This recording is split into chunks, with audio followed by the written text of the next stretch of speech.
ஒரு பெண்ணும் ஆணும் எப்படி சந்தோஷமா வாழலாம், எப்படி அவள் அவனுடைய நிழல்ல வாழ்றத ஆசைப்படுறா, அவனுடைய ஆதரவுல வாழ்ற ஆசைப்படுறான், அவனுக்கு கீழ்ப்படிந்து இருக்க ஆசைப்படுறான், அவன் எப்படி அவளை நேசிக்கிறான், அவளை எப்படி அன்பு கூறுகிறான் அப்படின்றத பற்றி ஒரு அற்புதமான ஒரு பகுதி. அந்த ஆங்கிள் நீங்க வாசித்து பாருங்க. இன்னைக்கு கண்டிப்பா வாசித்துவீங்கன்னு நினைக்கிறேன். போய் வாசித்து பாருங்க, ரொம்ப பயனடையும். நான் சில செய்தி விட்டு அங்கங்க வாசிக்கிறேன். 2ஆம் அதிகாரம் 3ஆம் வசனம் பாருங்க. காட்டு மரங்கள் தன்னுடைய நேசரை வர்ணிக்கிறாள் அவள். நல்லா கவனிங்க,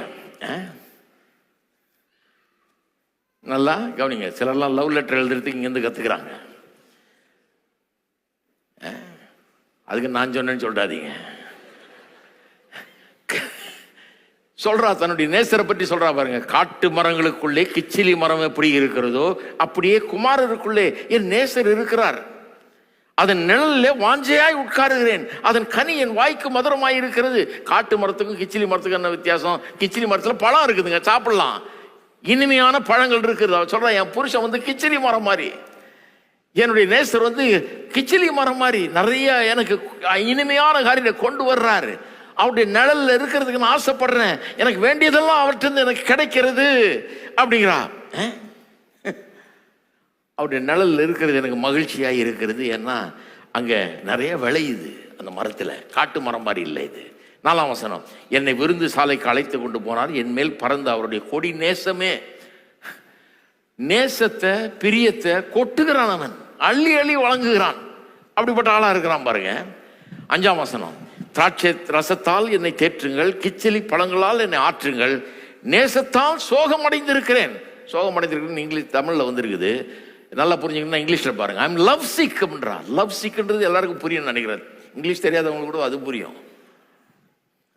சில வார்த்தைகள் இங்கிலீஷே தெரியாத ஆளுங்களுக்கு லவ் சிக், ஹோம் சிக் மாதிரி இது லவ் சிக்.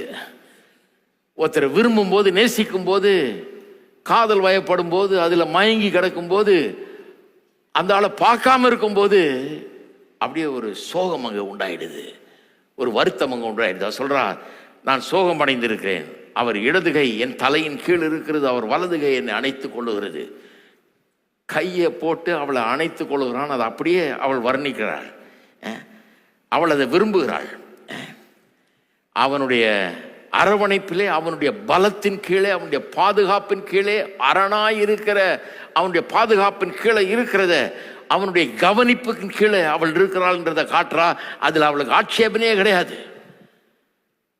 ஏன்னா அப்படிதான் அவளை உண்டாக்கி இருக்கிறாரு.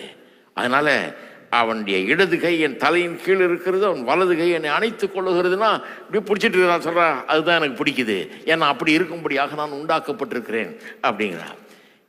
8ஆம் வசனம் பாருங்க. 8ஆம் வசனம், இது என்னுடைய நேசருடைய சத்தம், இதோ அவர் மலைகள் மேல் குதித்து மேடுகள் மேல் துள்ளியும் வருகிறார். பெரிய ஸ்போர்ட்ஸ் மேனா இருப்பார் போல இருக்கு அவரு. எப்படி அந்த ஆளுடைய எல்லா மூவும் உங்களுக்கு த்ரில்லிங்கா இருக்குது, பரவசம் அளிக்கிறது, துள்ளி குதிச்சு வர்றாருன்றாரு. என் நேசர் வெளிமான்களுக்கும் மறைக்குட்டிகளுக்கும் ஒப்பாய் இருக்கிறார். இதோ அவர் எங்கள் மதிலுக்கு புறம்பே நின்றி பலகனி வழியாய் பார்த்து கிராதியின் வழியாய் தமது மலர்ந்த முகத்தை காண்பிக்கிறார். அங்கிருந்து பார்த்தாரு, இங்கிருந்து எட்டி பார்த்தாரு, அங்கிருந்து பார்த்தாருன்னு இதே நினைவா இருக்கிறார். அவனுடைய ஒவ்வொரு மூவும் இவளுக்கு பரவசம் அளிக்கிறது.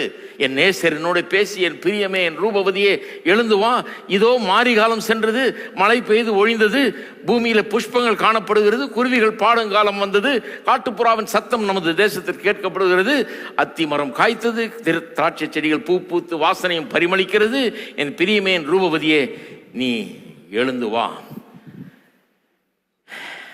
எப்படி என்ன மாதிரி ஒரு வசனம் பாருங்க. இங்க அன்பை பொழிகிறான், அவள் அந்த அன்பிலே திளைக்கிறாள்.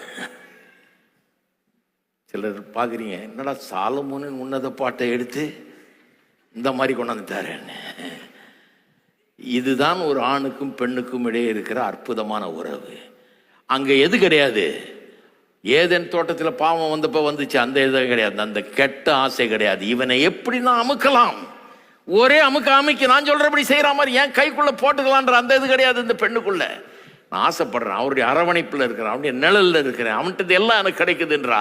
அதை பற்றி கொஞ்சம் கூட அவள் வெட்கப்படவில்லை, கூச்சமா நினைக்கல. அவ இவன் தான் என்னுடைய அரண், என்னுடைய பாதுகாப்பு, என்னுடைய தேவையெல்லாம் சந்திக்கிறவன், அவனுடைய நிழல்ல நான் வாழ ஆசைப்படுறேன். அவளுக்கு எந்த ஆட்சேபனையும் கிடையாது. ஏன்னா அவனுடைய நேசம் அப்படி இருக்குது. நேசத்தை அப்படியே பொழிஞ்சு தள்ளுறான் அவன். அது அப்படி இருக்கிறது. 16ஆம் வசனம் பாருங்க. என் நேசர் என்னுடையவர், நான் அவருடையவள். ஈக்குவாலிட்டி இருக்குதாங்க. ரெண்டு சமமானவர்கள். அவளை ஒரு பொருள் மாதிரி நினைக்கல இவன். அவள் என்னுடையவள். இந்த சேர், இந்த டேபிள் என்னது அப்படின்னு சொல்லுவாங்களே வீட்டில், அந்த மாதிரி சிலர் வச்சிருக்கிறாங்க. ஒரு பொருளை போல நினைக்கிறாங்க, ஒரு நபராக நினைக்கிறது இல்லை மனைவிய. யூதரெல்லாம் சில நேரத்தில் அப்படி நினைச்சாங்க பாருங்க. சில காலத்தில் தப்பான அபிப்பிராயம், பெண்களை தாழ்வா நினைக்கிறது, ஒரு பொருளை போல யூஸ் பண்ணிட்டு தூக்கி எறிகிறது. இவ சொல்றான், அவர் என்னுடையவள், அவர் என்னுடையவர், நான் அவளுடையவள். ரெண்டு பேரும் ஈக்குவல். அவர் என்ன ஒரு பொருள் மாதிரி இது என்னது அப்படின்னு சொல்றது இல்லை, நானும் அவரை என்னதுன்னு சொல்றேன் அப்படிங்கிறா.